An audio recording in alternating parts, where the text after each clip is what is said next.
এখন বাজে ঘড়িতে 4:30 আর দীপদা এসছে, তার সাথে নয়ন এসছে। তো যেহেতু আমাদের ট্যুরটা ক্যান্সেল হয়েছে, দীপদা ওই জন্য বললো যে ট্যুরিং সেট আপটা আপাতত খুলে রাখি। আর আমার হাতে যেহেতু লাগা, ওই জন্য নয়নকে বলে দিচ্ছি, নয়ন ট্যুরিং সেট আপটা পুরো খুলে রাখছে। আবার হবে, যেদিন যাওয়া হবে সেই টাইমে আবার লাগানো হবে, তাই তো? প্রীতমের বাড়িতেই লাগানো থাকছে, এটা খুলে প্রীতমের বাড়িতেই থাকছে। যখন ট্যুরিং যাবো আসবো, আবার ফিটিংস হবে। আবার তো চলো, আপাতত আমি তো রেস্টে আছি, নয়নকে শিখিয়ে দিয়েছি। নয়ন ছেলে একদম পারফেক্ট শিখে গেছে, একাই 100। কাজে ব্যস্ত, কথা বলেনি একদম, খুব ব্যস্ত মানুষ।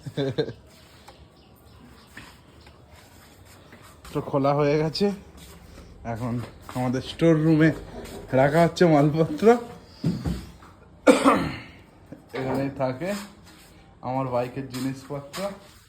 আর ডেভিল এখানে রয়েছে, এখন ডেভিল 1 মাসের জন্য এখানেই থাকবে রেস্ট, কারণ ওর চাকাটা অর্ডার দেওয়া হয়েছে, আসলে তারপর ডেভিল ঠিক হবে।